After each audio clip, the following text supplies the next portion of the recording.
We started as 30 individuals, each with different backgrounds, from different countries, with different cultures and different ideas, each with their own reason for going on this journey.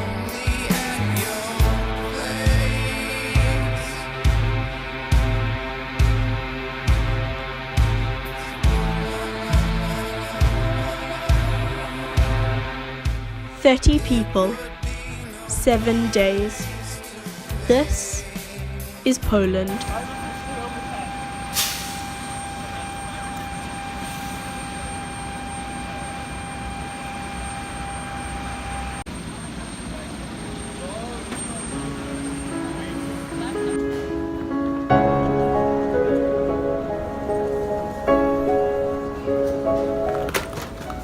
We exited the airport to the rush of freezing wind. Our first stop, the Okapova Cemetery.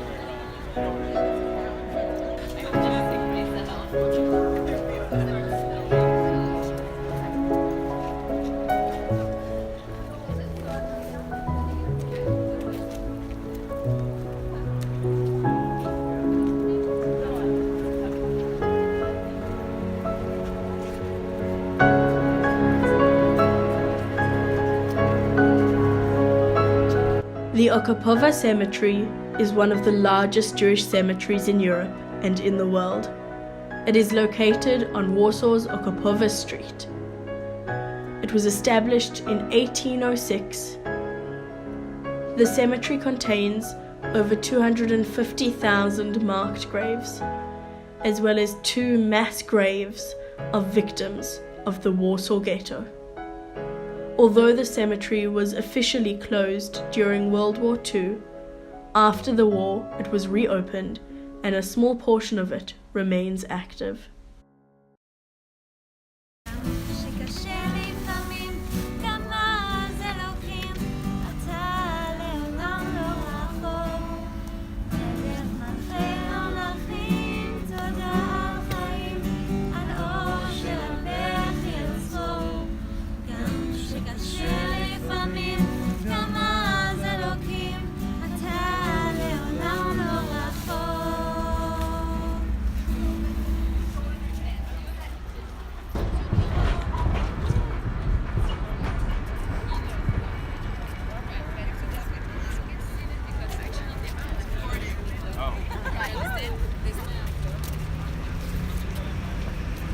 Most educated, more knowledgeable, definitely a leader to lead the community.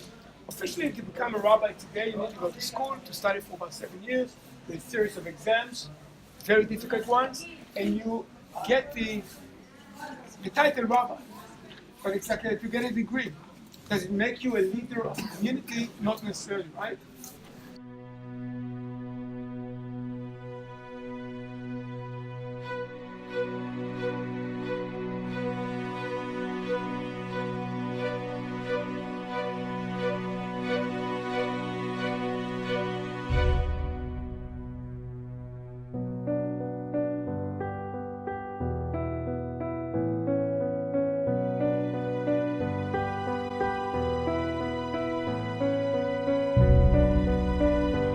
The Jewish life in Krakow was vibrant. They had synagogues and schools. They had bookshops and food stores. They were an integral part of society, vital to the culture of the city. They were artists and doctors, lawyers and carpenters. They were established. That changed in a moment. The Jews of Krakow were deported.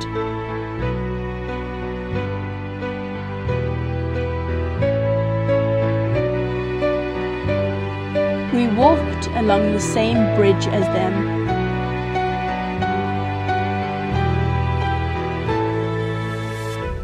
We walked along the same path.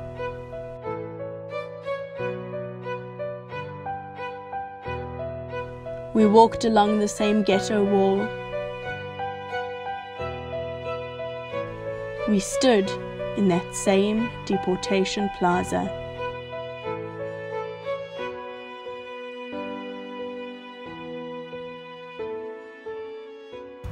We went to the same camp.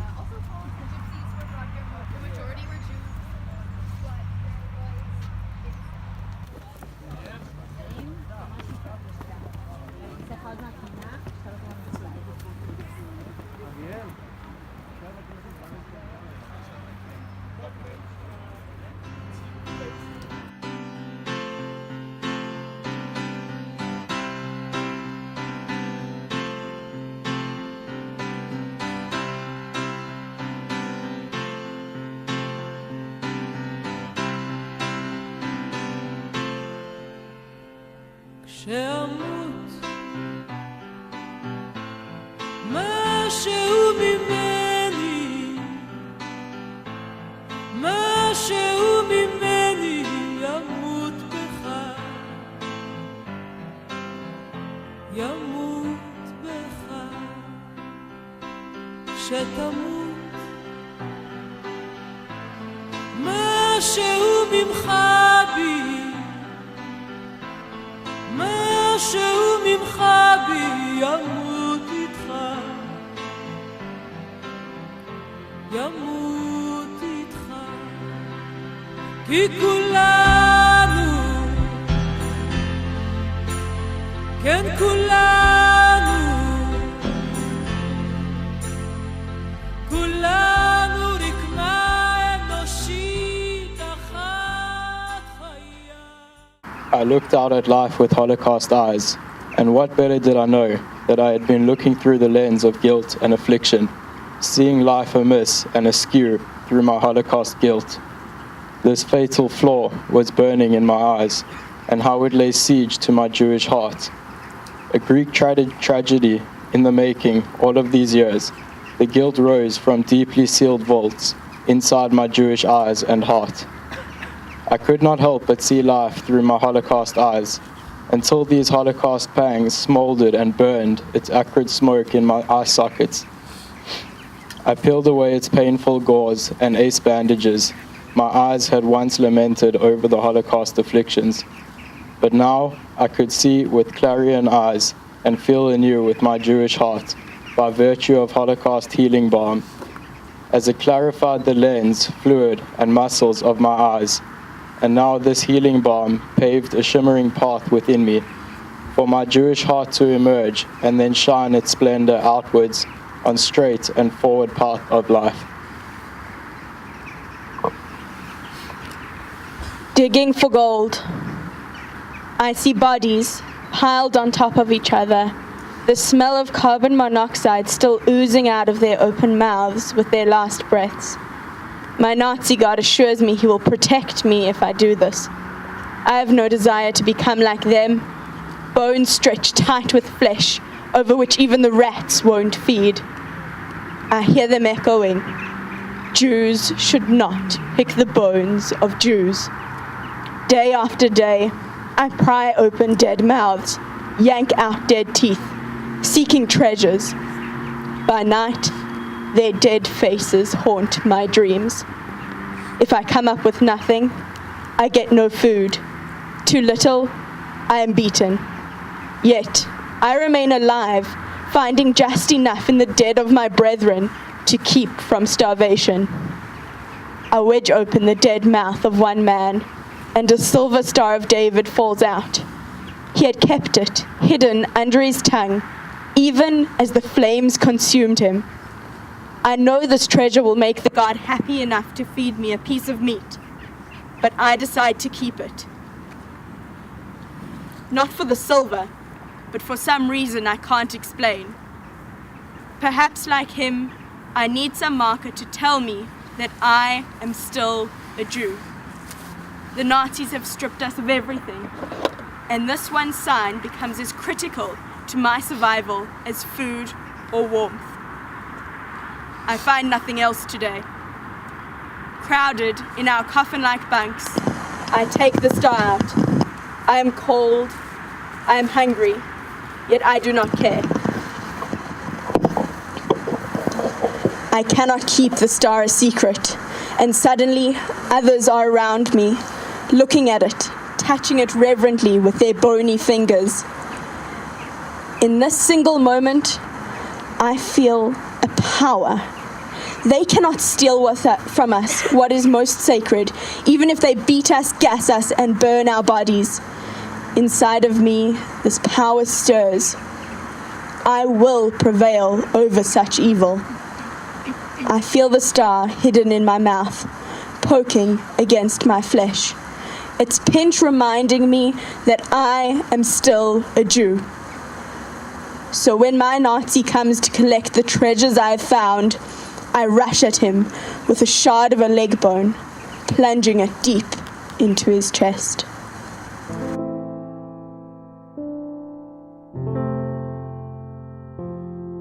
Empty chairs of Krakow.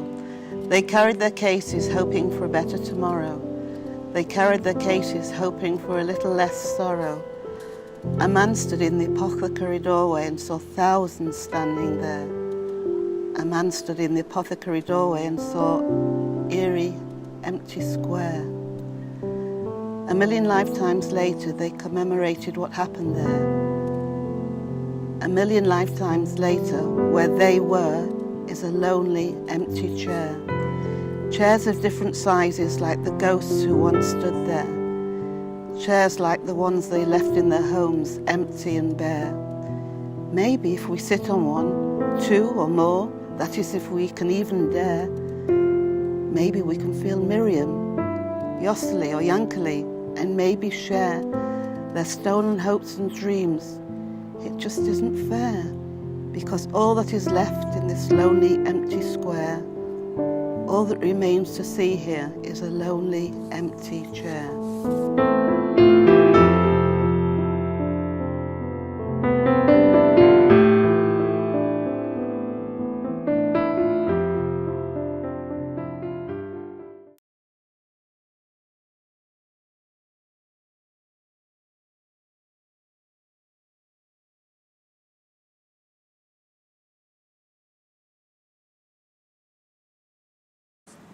So, to be honest, after all of those days that we have really had a hard time and we were looking at things that were really unimaginable, like I can't even explain the things we were seeing and experiencing, and to see her and talk about how the things that she did, like selflessly, it was very heartwarming, and I know everyone in the room felt the same way. Like we were all sitting and we couldn't believe what she was saying, because why would you help someone, risk your life, risk your family's life, and to help another, like to help a fellow Jew? Like, I just don't understand it.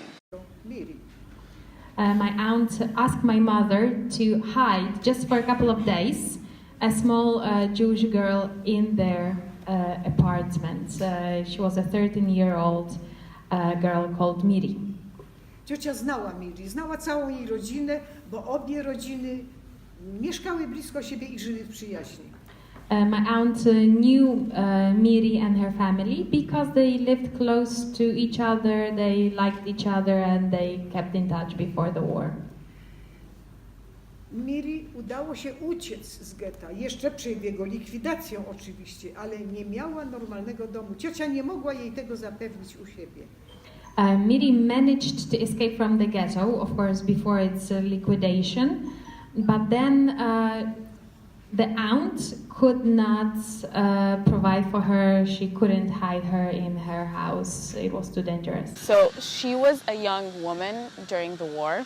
She lived in Poland, and her family, her mom, she helped hide a little girl that was the same age as her daughter. And there were times that nobody was home, and she would she would pretend that that's her sister, and like tell the Nazis to go away and never come back. And you know, I was really impressed and I was really happy because they kept in touch with the woman that she actually helped save. Like her kids visit their kids, they come to Poland and she goes to Israel, and it was just really nice, you know. The next year, in 1990, we took the invitation and we went to Israel and we visited the whole country.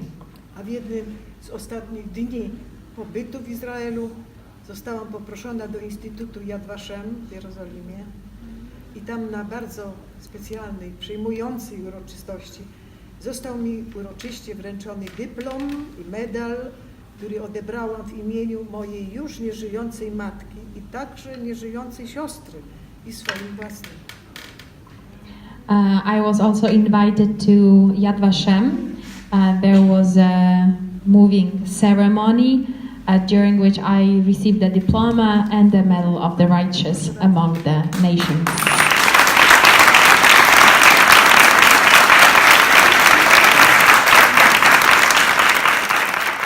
It's a different side of the Holocaust. It's the, it's the heartwarming.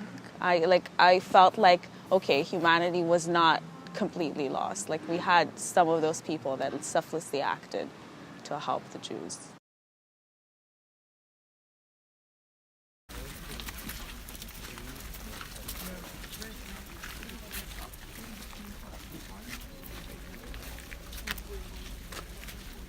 Got there and it was just the entrance looked scary. I remember having chills all over my body and seeing like the huge barns, such a huge place.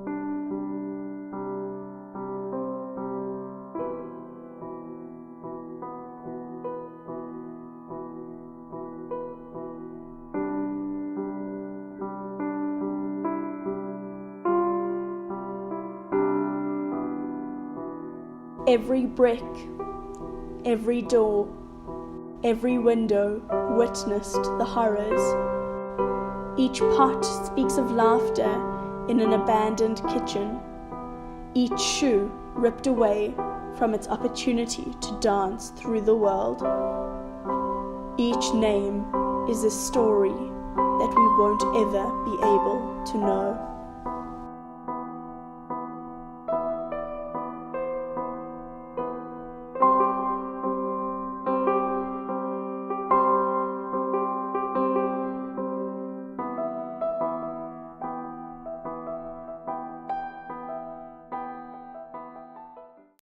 You know, for me, I actually felt that it wasn't the toughest personally, which was interesting because I spent a lot of time thinking that I would have a not deep connection, but I don't know, because my great-grandparents on my dad's side and my grandfather's sister and brother were killed there.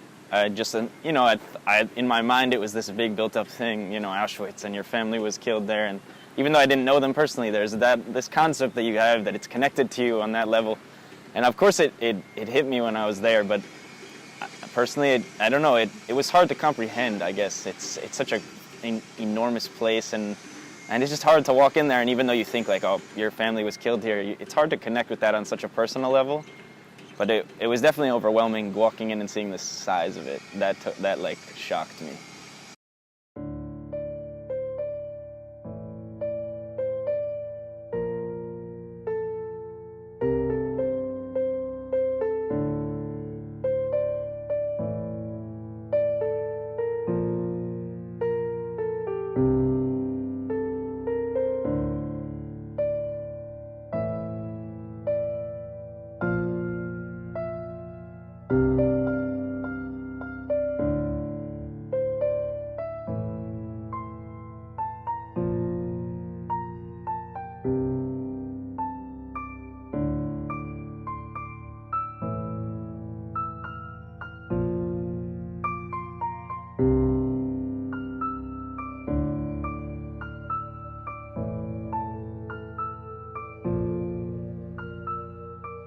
For many years, the homosexual victims of the Nazis were not included in public commemorations, neither in the Federal Republic of Germany, nor in the German Democratic Republic. In both East and West Germany, homosexuality continued to be persecuted for many years after the war. Photographer and actor Albert Becker is a survivor. He gives his testimony in 1997 at the age of 91. Becker recalled living openly as a young man in Hamburg, despite homosexuality being technically illegal. Gay men didn't feel in danger. After all, the leader of the Nazi SA organization, Ernest Röhm, one of Adolf Hitler's longtime advocates and allies, was himself openly homosexual. It just wasn't a big deal. Without mincing words, Becker admitted, we lived as if being gay was a state religion. However, the government's leniency regarding paragraph 175, the law which criminalized homosexuality, came to an abrupt end as Hitler sought power. As the regime carried out the execution of other Nazi leaders deemed threatening to Hitler's takeover, Röhm was among those killed.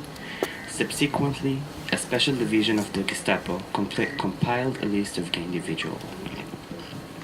In 1935, Becker received a summon to appear for questioning at the police station. When asked if he is homosexual, he told his interrogator, "Of course, everyone in Hamburg are gay." At his trial, Becker did not consent to charges. Others who denied being homosexual were sent to Dachau, were never heard from again. But Becker was ordered to serve 3 years in Nuremberg, after which he was released. He accepted that he had broken the law and said that he prepared to swallow my medicine. The reason that there are very little testimonies about this subject is because homosexuality remained a crime in Germany until 1994. Very few gay Holocaust survivors came forward to tell their stories after World War II. Upon release from concentration camps, some of these men were even rearrested and put in prison based on evidence previously gathered by Nazis.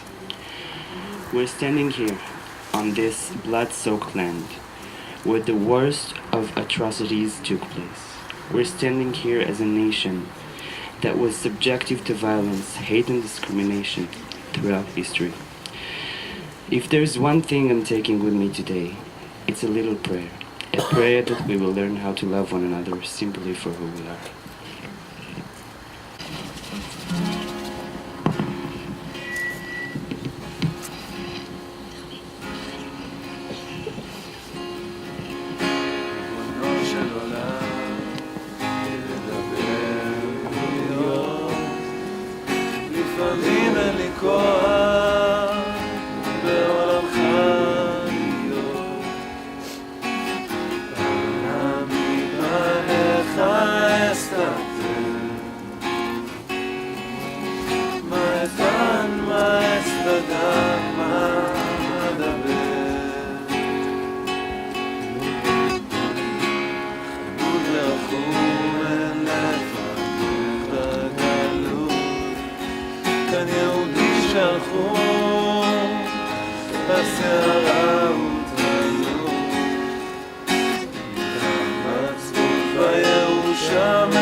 Well, I can say that definitely being there gave me a lot, not that I didn't have a lot of pride before, but it gave me a lot of pride and just, I was really proud to be a part of the Israeli military and have done my service here and now to continue working in security and stuff like that, it definitely gave me on another level a lot of motivation.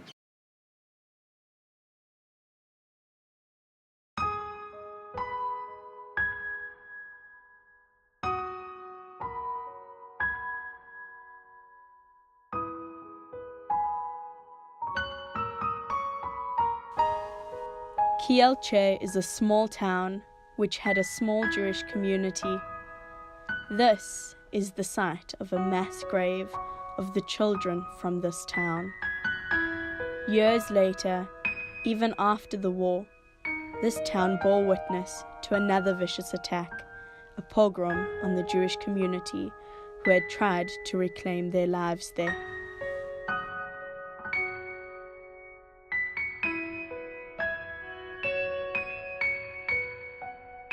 I noticed earlier that the words lat, L-A-T, lat, were printed on a lot of different places that we had seen, and it was always followed by a number, and usually it was a bigger number. In the cemeteries there's a bigger number, so I understood that lat means age, and suddenly you saw this big tombstone and all of the ages. You could see lat 1, lat 1, lat 2, lat 3, and the numbers only went up to like 10 or 11, something very, very young.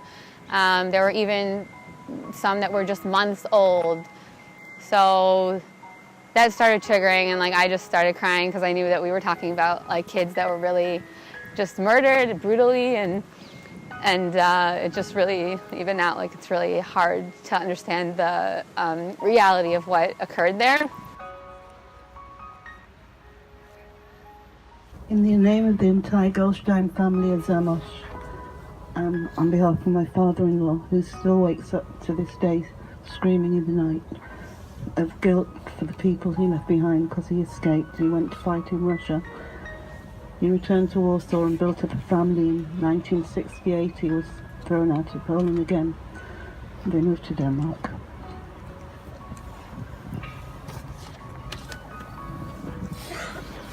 Rivka Eisdorfer, Josef Eisdorfer, Esther Eisdorfer, and Zvi Eisdorfer. The Trek family, Rita and Yuda, Moore family, Yechiel and Spencer. My great-grandma's parents, her whole family, Mishpachat Kramer. My whole grandfather's family, Hani Auerbach, Esther Auerbach, and Jakob Auerbach. Flora Rosenkranz, Markus Rosenkranz, Shandor Rosenkranz, Jakob Friedman-Hahn, Jonathan Friedman-Hahn, and everyone of my family whose name I don't know.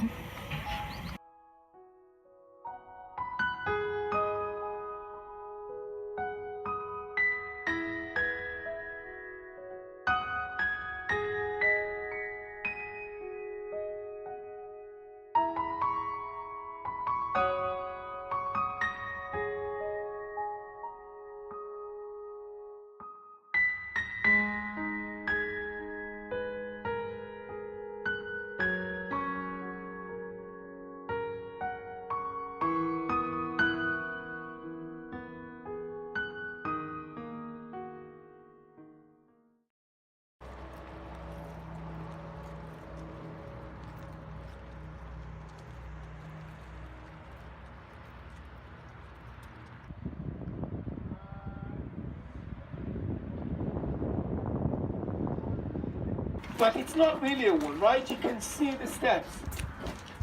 That means you're trapped in. But this is not a death camp, this is a labor camp, a concentration camp. Means there is a way out.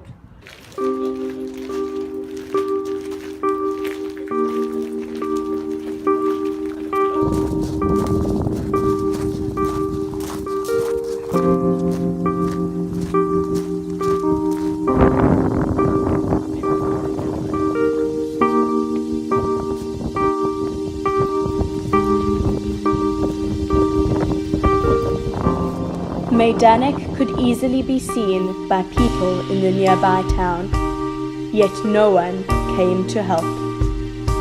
Did this give hope for a brighter future where the prisoners could be saved, or was the temptation of normal life torturous?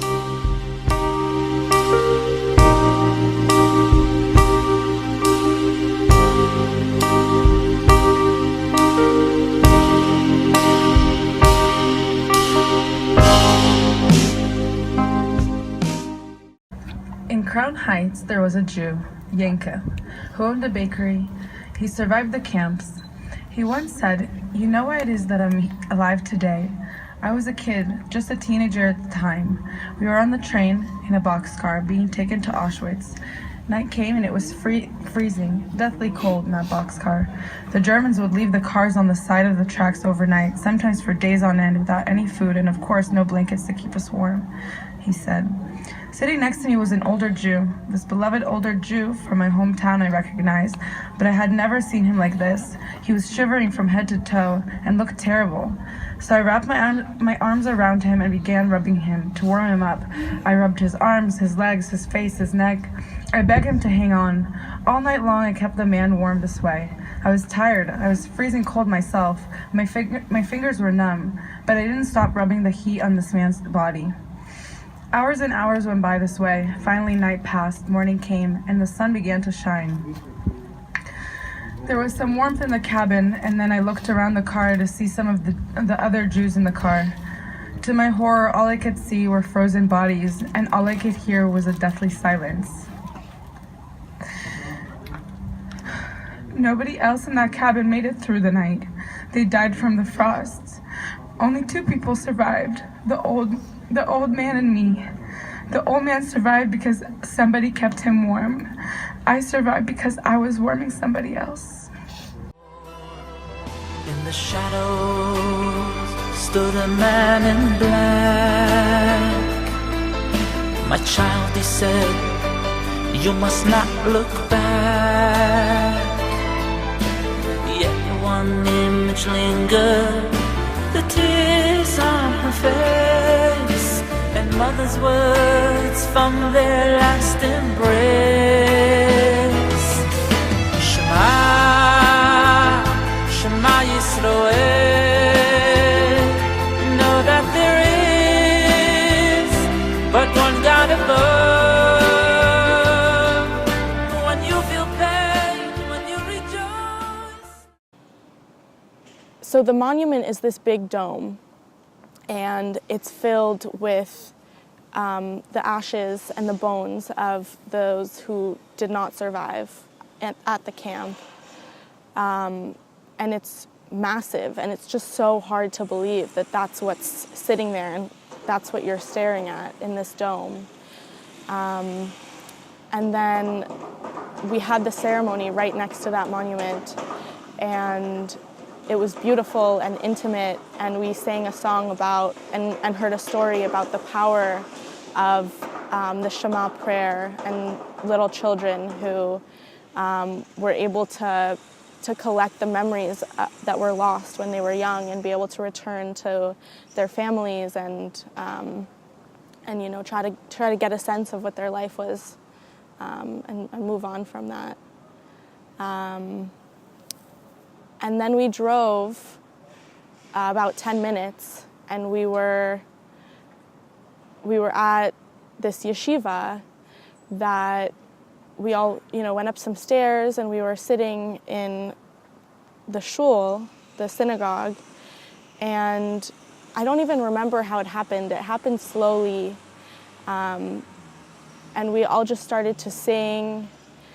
At first the songs were kind of sad and slow, and gradually we all came to be in a massive circle, all 100 of us in the delegation. And we were singing together, and then we were singing happy songs, and we were dancing, and the contrast of the joy, the juxtaposition of that feeling versus the tragedies that we had experienced, you know, only maybe hours before that, was so surreal and so reflective of where the Jewish people are now and how strong we are as a Jewish community, how strong we are with the state of Israel behind us, and how important it is to remember the place that we are in today and how blessed we are to have such a strong Jewish community.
Jews of Warsaw were strong. They were leaders.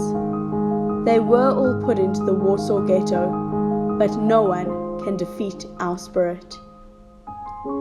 The Warsaw Uprising showed the strength of the Jewish people.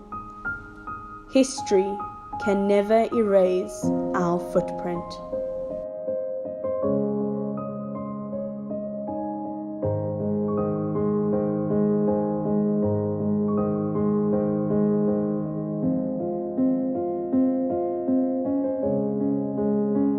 Nearly 80 years later, we stand here. We are strong.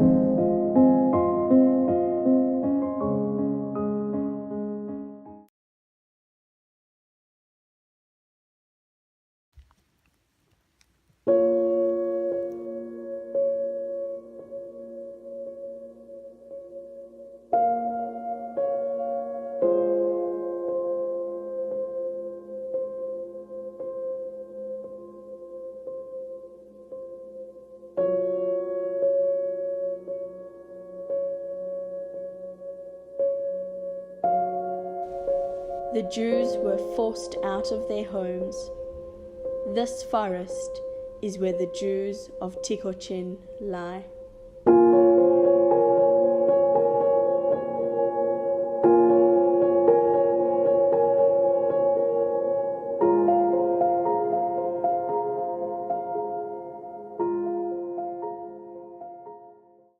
I was supposed to read this at another location, but writing this was inspired by a shooting pit in another forest, so I really wanted to be in a forest.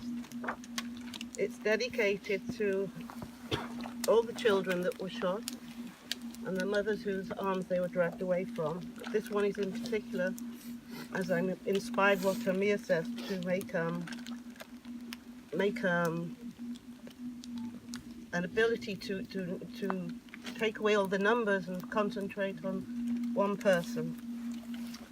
So this is for 3-year-old Martha, who stood by the pit with her mother, and the German soldier says to her, "Who do you want me to shoot first, you or your daughter?" And she couldn't answer, so he shot the daughter, and she was pulled away from her arms and fell into the pit. The mother survived and ended up in Israel. It's called Silent Roar. Could that be a gentle wind I'm sensing? Could it? Or what? Could it be my sisters and brothers saying, "Please, forget me not"? Could it be that this bitter chill is more than the winter visiting this land? Could it be their cold, suffering spirits wrapped around me wherever I stand? Will I ever close my eyes again and not see the twisted look of fear on the face of a mother grasping her children and searching for the husband she would never see again? Whilst desperately trying to understand why her familiar life of yesterday, the one she knew and loved, was so suddenly, so cruelly snatched away, would no longer be.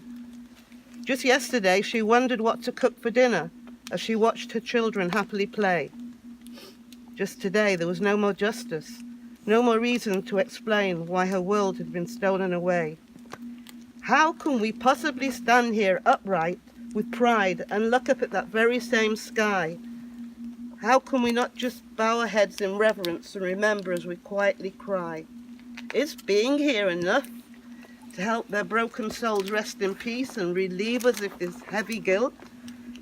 Is being here enough to let them know that we came back here to tell them of the beautiful country we built? No, apparently it's not enough, because the world of today is filled with the unbearable silent roar that deafens all of our ears and tells us that humanity's darkest days are visiting us once more. We must, in the name of those who perished here, fight the good fight and force the evil far away. We must make a promise in their name that justice and peace will surely have their splendid day. Dear sisters and brothers, dear sisters and brothers, know that we are here today, standing tall and proud. We remember each one of you in our hearts and deeds. Dear sisters and brothers, know that we are alive and well, and that we have borne your sisters and brothers. We are your surviving seeds. That was for Martha. של 6 מיליוני היהודים חללי השואה באירופה, שנהרגו, שנשחטו, שנשרפו ושנספו על קידוש השם בידי המרצחים הגרמנים, הנאצים ועוזריהם משאר העמים. לכן בעל הרחמים יסתירם בסתר כנפיו לעולמים, בצרור בצרור החיים את נשמותיהם, אדוני הוא נחלתם, בגן עדן תהא מנוחתם, ויעמדו לגורלם לקץ הימים, ונאמר אמן.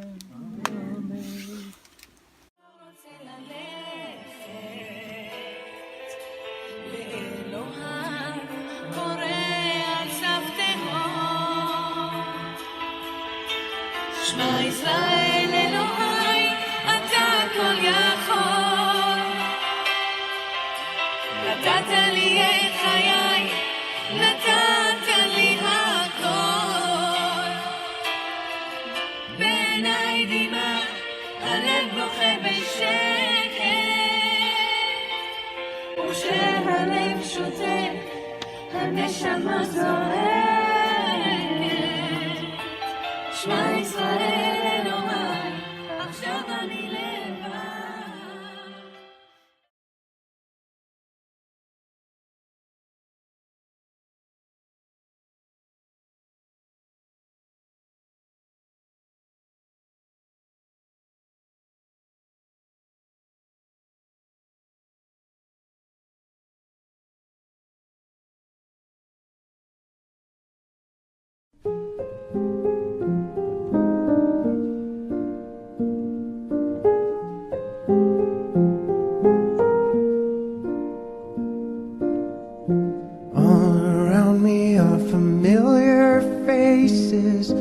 Worn out places, worn out faces, bright and early for their daily races, going nowhere, going nowhere.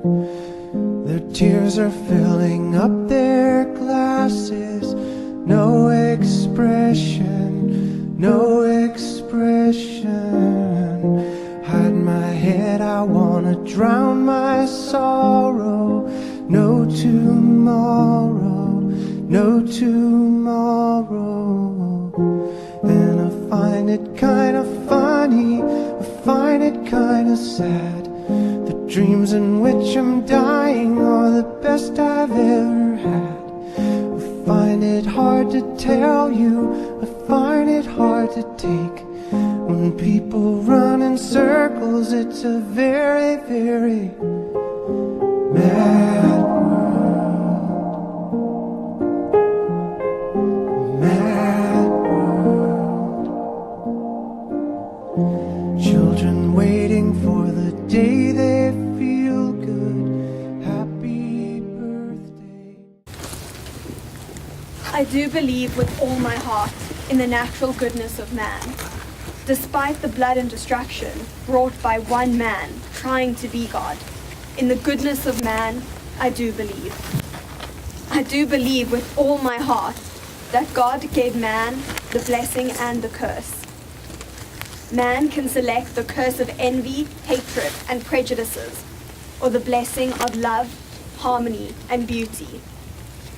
Despite the painful curses of the past, in the blessing of the Creator, I do believe. I do believe with all my heart that God created a beautiful world. The sun and the trees and the flowers and the bees. And that the best way to serve God is to enjoy the fruits of his labor. Despite the painful memories from the past, in the joyful celebration of life, I do believe. I do believe with all my heart that God has created man in image of his own. And killing of man is like the killing of God. Despite the massacres in Rwanda, the cleansing in Bosnia, the folly of Muslim fanatics and the cruelty of the Potpol, in the love and compassion of the Creator, I do believe that the Messiah and the kingdom of heaven will come, when man will conquer his destructive urge and learn how to live in harmony with nature and himself, when all the preachers of hate will be silenced, and man will become his brother's keeper. When man will stop killing man, in the name of God, and the nation will not lift weapons against nation. When it will be, I do not know. But despite all the signs to the contrary, in the dawn of a better world, I do believe. During the service, the few hundred people gathered together were sobbing openly, with joy at their liberation, and with sorrow the memory of their parents and brothers and sisters that had been taken from them and gassed and burned. These people knew they were being recorded. They wanted the world to hear their voice. They made a tremendous effort, which quite exhausted them. Listen.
We left the darkness, returned from the horrors,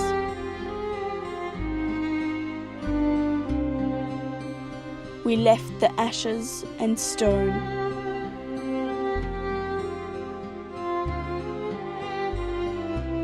we left the tears of pain. We returned from the labor camps, the concentration camps, the death camps. We left Poland, but it will never leave our hearts. We came home. We returned to Israel. We returned as one.